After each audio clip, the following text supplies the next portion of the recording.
in conclusion, McSheer flew to Thailand to a very open place where they embrace transsexuals, and he paid money to go to a place to have his chakra and his literal asshole opened up wide and to have himself cleansed, and yet he can't wear pantyhose because it's too hot. So, hello everybody, welcome to Tight Frame of Mind. I am Pantyhose King with... can you introduce me? I always feel weird saying my own name. Hey, what? His name? Yeah. I don't remember your name, McSheer. I mean, you're gonna have to work hard on it. Okay. That's McSheer. Do you want me to I'll just narrate the entire show if you'd like. No. I love coming. I just hate. For some reason, I'm not good at saying my own name. So that's an interesting conundrum to have. We'll get you over that hump. It sounds better in your accent. I think that's what it is. You think so, McSheer? McSheer? Yeah. I mean, I don't know. Try say it in an English accent. McSheer. Yeah. Take the A out and you're there. But if you just say McSheer. Yeah. Or just sheer. That's nicer. Well, yeah. Or we could just call you S. Or we could just like do the completely Elon Musk thing and just like name your child like, or whatever. Yeah, some clicks and grunts. That would work. But I digest. So we are here because there was a very positive reaction to the last episode. So we wanted to get right on it and get more stuff out there. So first things first, you said that you had something that you wanted to bring up on the air to me earlier. Yeah, and it's really cool that people enjoyed listening and that it had a positive response. But when I was listening to it back, I thought that you asked me at the beginning, I don't know if what you said about what's my story or where have I been up till now with it all, but it occurred to me that I sort of glazed over it. What did you glaze over specifically? So many aspects of it, and I think surely you'll be able to agree with this in terms of how it comes to You said glazed over and come, so your head's at. It's where your head's at. It's nighttime for you and morning for me, and I've just had a colona. What's it called? A colonic irrigation. Oh, you've had a colonic. Oh yeah. By the way, everybody, he's calling from Thailand, where he is spending money to have water and minerals shoved up his booty to make him feel awake, which that would wake anybody up, I think. Yeah, it's pretty refreshing, but we'll talk. Yeah, I'm terrified that people will turn off at this point. We'll come back into it. Oh, don't worry. But by the way, are you wearing pantyhose? Have you worn pantyhose yet in Thailand? It is so hot, and I'm on a healthy retreat. God, you're such a baby. The mindset and the energy of the whole week is I'm not alone. I don't have time to myself, and it's so. Well, what are they gonna do? They're gonna disalign your chakras if you wear pantyhose? No, I have to spend most of my time naked, wearing a sarong thing. Oh, you'll wear a sarong, but you won't wear a pair of super sheared pantyhose. Now, see, that's the problem. That's the problem, people. You need to wear pantyhose, even if it's uncomfortable. You need to just push through it, at least with McSheer's case. I desperately agree with you. Leave it with me, because I did have a chat this morning about ladyboys here from one of the Thai women that work here, and she was talking about how she came up to me, and for the listeners that don't know, I'm not just a hoser, and I'm definitely a cross-dresser and have fetishes for feeling extremely feminine and all sorts of things, like many of us. Anyway, and it all centres around tights, though, at first. But so you're basically a hoser with an accoutrement. Yes, I don't know what that means, but I'll say yes. Oh, like bells and whistles and. Yeah. Thing is, I wouldn't wear hose without the accoutrement, though. You wouldn't ever. No, I would ever, but it wouldn't. I would feel unsatisfied if I didn't keep going. But see, now what I'm trying to get to the root for with you is that you have all these these sort of interesting sort of walls to jump over, and yet just getting you in the hose seems to be the biggest one of all. Because do you ever wonder about that? Doing them on their own doesn't do a huge amount for me. I don't think. But if you put them on, at least then you can sort of move in the direction of yes, what does it for you, right? Yeah. You tap into something very interesting there, which is part of what your first question was about my life and things that could be explored into much more detail. There's something about, when I've admitted in the past about having a fetish or pretended, I've always gone, oh yeah, I love stockings so much, or I've enjoyed putting on women's clothes for comedy reasons, but not tights, because they mean so much. There is something, you're right there, there's something about them that are so special and amazing to me that I have a block, as well as they're the ultimate peak of all fantasies. Do you know what I mean? So you make there is a baseline. It's sort of like the canvas of the painting for me. It's like you cannot even have a painting without a canvas. Otherwise you're just throwing paint in the air. So that's like, for me, without pantyhose on during something sexual is sort of the same thing. It's just sort of a waste. Well, this is good. It ties into what. So I've digested an awful lot there, as you call it. I mean, digress. Yes. I digest. I need to give it. You digested. I digested. But like you just said, the first thing that occurred to me was about being really little. We discussed very quickly about whether it was very early to be aroused or to be turned on, and I came up with an idea, something like the erectometer, what's it called when you have an earthquake? Richter scale. A Richter scale. Oh, the Richter scale. Yeah. What about Erector scale? I feel like there's some sort of erector scale that I would try to measure across, because I've had sex, I masturbate, I do all these things. You've had sex? Yeah, once or twice. How many times? Yeah, a couple of times. And with who? I mean, how long is this episode going to be? Without trying to sound like I'm boasting. No, he's just a total slut. Completely. Actually, I'm a slut, but I'm also a whore. You know what? Compared to many, I've got quite a small short list. Actually, a short list. Really? Okay. Well, let's dish. What do you? Well, pop. Oh, just a quick digestion. What's your number? What is it? I'm in my 30s. I'm afraid. Oh, that's so sweet. I've lost count. I know. I don't have any idea. But I was a late starter. And so was I. And my first 2 relationships were for 4 years at a time, so it kind of cancels out. Oh, monogamy. Exactly. And that takes you right up to being in your mid-20s, and then 2 more long-term relationships, and also struggling with having a fetish. Really not into normal sex. So when you're going out and trying to fuck people and try and then release your secret sometimes and it goes down badly, you then trap yourself in this sort of like, oh yeah, no one wants to have sex with me kind of state of mind. Do you know what I mean? I do, but I also will say, and I know this is just mincing words, but you do have a normal fetish. You do have a normal sex life. It is so common. And I mean this with all due seriousness. Like I've had sex with a lot of men. I have not had sex without pantyhose on for the past, I think 5 years. And I have managed to get every single guy that I've fooled around with, barring 1 or 2, to wear with me. And it's really not an uncommon fetish. I need to go get the numbers on it, but it's super common. Yeah, I know. I understand it's completely common. I'm talking about the mindset of what you were talking about. I'm talking in relation to how many people I've slept with, and like you say, it's quite. No, I gotcha. I'm just trying to reinforce it to the audience. Yes, I don't want there to be a stigma that truly there is any belief out there that should be continued that this is somehow a strange fetish. It is not. It is so. It's the best garden variety. It's the best fetish in the world. In fact, it's just. I'm really. I mean, I wouldn't have it any other way. No, neither would I. Now that we're, I would be pissed off. Like, imagine waking up tomorrow and the fetish was gone. That's oh god, no. That's what when people have said, right? "Oh, maybe go see a therapist," and I was like, God, imagine getting quote unquote fixed. I'd be like gutted. I'd be so miserable. Yeah, I'd be like, you go to the therapist to feel better, not worse. Yeah. Well, I did imagine putting them on. You'd asked me if I'd been wearing them in Thailand. I was getting my daily massage, and I had to, for the first couple, because of the weird shame and all that stuff that I've going on in my head when I take my clothes off, my cock would shrink to the size of a peanut.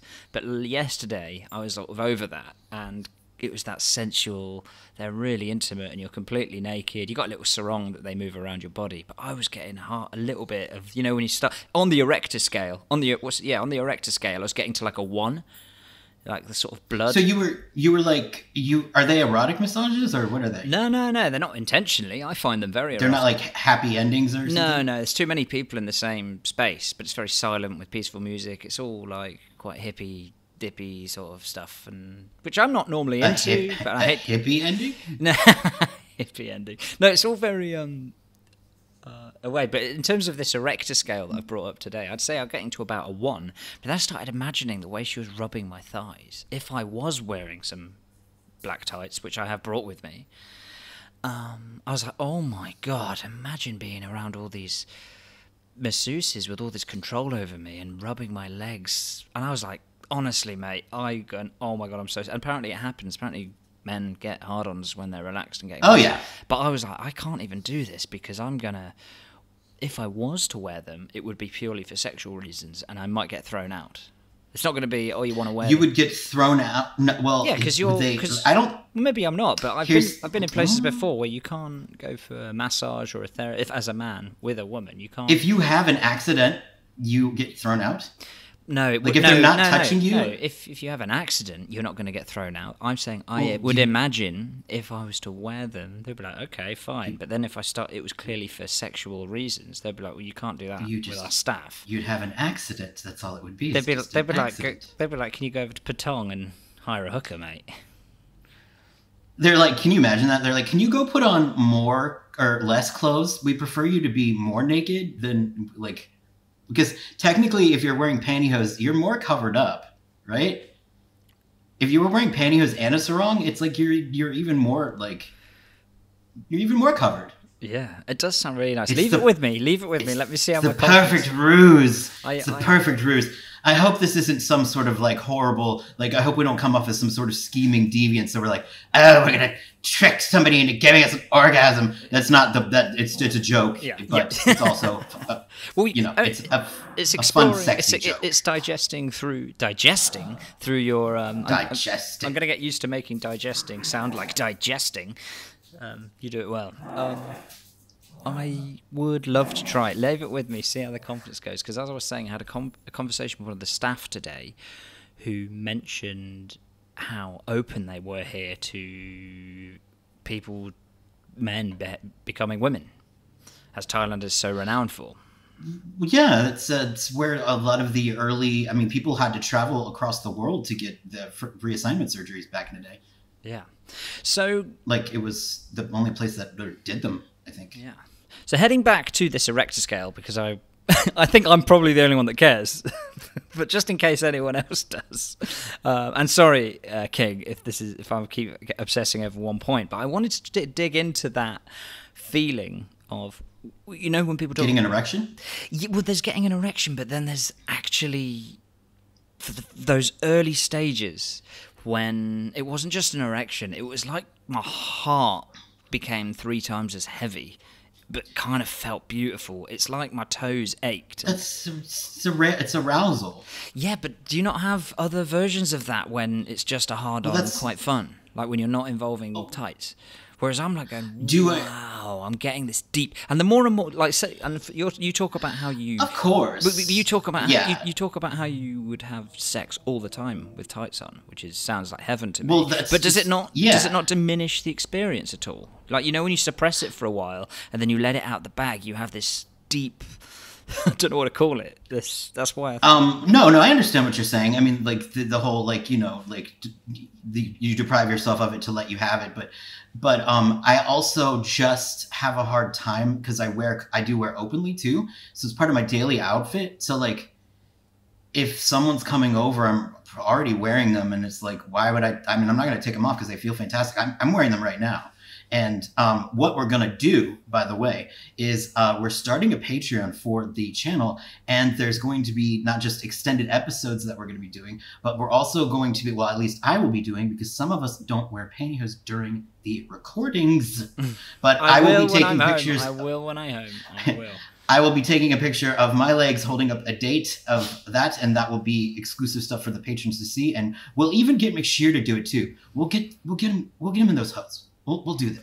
But so you went to Thailand, you had minerals shoved up your booty, you felt arousal from a massage, you haven't worn pantyhose, and now you're talking to this lady about the openness of the society. So help me understand why you are still reticent, I guess.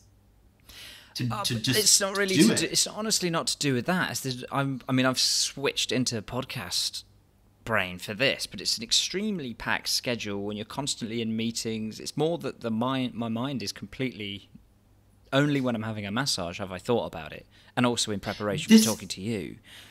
But this is well, that's very flattering. I mean, holy no. But I like to think about a massage before I talk to you. I mean that I'm very imagine you've gone away on a boot camp with a full-time schedule and lots of people engaging. This sadly, it's the frankly, that what you're doing is my idea of hell. I mean, I don't think going away with a group of people and having like magnesium and psyllium husks crammed into my like orifices. It sounds like, I mean, I would cut off my own head and kick it down the street. And I would wear pantyhose too, because I'd be like, listen, if you're going to try to fucking give me a colonic, I am going to make it difficult for you to gain access. I will put on layers. There will be so much denier. You're going to have to take a fire hose and just blast through, because no, thank you. But I digest there because I feel like the Thailand trip is not for everybody. But I do think it ordinarily wouldn't be for me. It's something completely different, and they make you do that for work, though. Is that what they do? Like they're like, all right, you have to come here for work. No. I came for personal reasons with someone, which. Oh, you say meetings. Meetings. In meetings implies work. No, meetings on how you look after your... No, it's part of the package. It's part of the holiday. It's part of... That's where they'll let you you're not meant to have phones or computers. I've pretended that I've got gut rot and I need a break. I've literally had to lie. Oh my God. The guy said to me, I came out of my thing and I said, I really got bad nausea. I need to go. I'm going to be sick. And they were like, go up to the room and lie down for half an hour. It's normal. I was like, right, well, I'm really, you go, whatever you do, please don't look at the telly, don't use your computer. And I'm like, no, of course not. Here I am recording a podcast. Otherwise, what they'll be like, otherwise, our very, very important research of shoving water up your butt will be... If there are any listeners out there, I want to know if any other listeners feel like McSheer is being held captive by this strange retreat where you're going to be punished for doing something that's relaxing or fun for you. It is. I can't wait till it's finished, but I'm feeling great. I mean, my body feels good, and you know what, Matt? This is what's I really don't believe. I'm very cynical. Very cynical. However, very. I wear glasses, right? I'm very long-sighted, and I still need to. I'm not going to start lying about it, but I can see so much better. Like I can look at people now without my glasses on. But basically everything comes from your gut, apparently, and you clean your bowel out. Things in your body just feel better. Sounds like sound science to me. Well, yeah. When they start getting a bit anti-Western medicine and all that, I switch off, and the yoga stuff. I told her about my bad back, and she was like, yeah, that'll be the moon. We got a full moon last night. I was like, no, it's not the moon. It's the yoga. I overdid it. I'm full moon horny. I'm... do they allow sex there? Are you allowed to have sex? I'm running out of time. Talking of schedules. Is that why you like it? Because you can get in trouble? And you like to be disciplined? That now you're putting ideas in my head. You should put on some pantyhose right now, young man. You should put them on now or you'll be severely punished. Right, come on. What else? Did you have anything else you needed to discuss as per episode 1 or? As per episode 1? No, I mean, I thought we were going to talk about episode 2, but episode 1 was a good episode. No. I mean that. I mean talk about episode 2, but I'm just sort of closing off the first phase of this conversation. Oh, thank you. Well, no, I don't have anything to add about episode 1, although I guess I do think that, I mean, I was extraordinarily enigmatic and fascinating. I mean, obviously, but, and, really modest. Well, obviously that too. You can be modest because you got me. Because above everything, I do think that myself included, we're all extremely, you're really, I think, a trailblazer. I've looked online. That's so sweet of you to say. No. Honest to goodness, okay, Mr. King. All right, you're right. It's not sweet.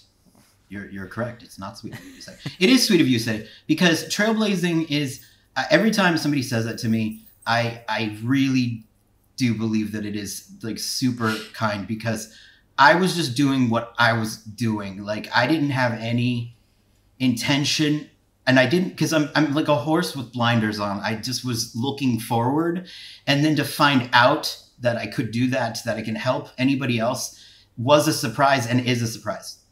Not as much now that I'm older. You know, I'm 40 now, and I'm a little more, you know, cognizant of helping, you know, people embrace the fetish. But when I was younger, I would be completely blown away by anybody who said, you've helped me, you know, embrace wearing it, or I've worn in public because of you.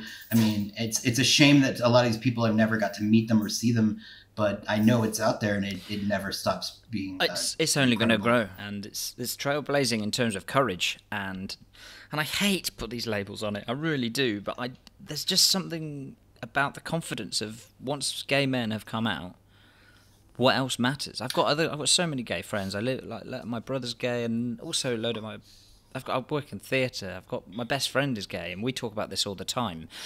Things just don't matter as much when you're. I mean, I've been maybe in the context of the thing for me that didn't matter anymore was the biggest fear growing up. You know, being caught wearing pantyhose was, oh no, they're going to call me gay. Well, then I realized I was gay, and I was like, well, what can they call me now that's going to, you know, if they're like, oh, what, you wear pantyhose, what, are you gay? I'd be like, oh, yes, what an eye. But not to say that there is like a direct correlation, but it's not that nothing matters. It's just like, what else can you say? But at the same time, like, you can use that same weapon if you're bi, and you can even use the same, you can lie and say that you're gay even if you're not, just if that's what it needs. Yeah, if that's what you need. I've definitely said that before. I don't care about people thinking I'm gay anymore. That just don't give a shit. I think it's more what I'm talking about is when you're dating women, when you try to pull women. And by the way, I'm not turned on by guys. I know you think I'm bi, and I could be. I'm open to it, but I've never had the sort of fantasies of that. I'm very obsessed with, something in my sex. I'm only judging you by the fact that you told me that you fooled around with other men. I think that's where I sort of am like. But that was because that was based on fetish rather than the person. I wasn't right. I really, well, I mean, I couldn't get off, and I didn't enjoy it so much. But that was also to do with how they were conducting the evening, or how I. Do you know what I mean? There was an awful lot going on in those two experiences, and there were. It's still if you're just taking tallying it down. Like, for instance, like, I fooled around with women in my life, so I'm technically not, like, technically that would be a Kinsey. I think they call me a Kinsey 4, which is predominantly homosexual, more than incidentally heterosexual. It's a whole spectrum, but as far as you being... I'm just jealous that Kinsey sounds better than my Erector scale, whatever I've called it, Erector list. Well, poor you. But no, I think that and I would like to say this to any listeners, if you guys out there, if you've never worn publicly before, and you do get inspired to do that, and if you take a photo of your legs, you don't even have to, like, take a photo of yourself, just of your legs, send them into the show, and we will have you on for a brief Q&A about your experience, because that's how serious I want people to embrace it. I will be... And I will do the same. Oh, yes, you will. You're the trailblazer, and I've sort of shot myself in the foot a bit by agreeing to do this with you. Oh, yeah, no, if I'm a trailblazer, you're going to be caught on fire by proxy, because... I'm in your jet stream, aren't I? Yep, it's in fuego. The audience will be so crushed if you disappoint them, and by them I mean me.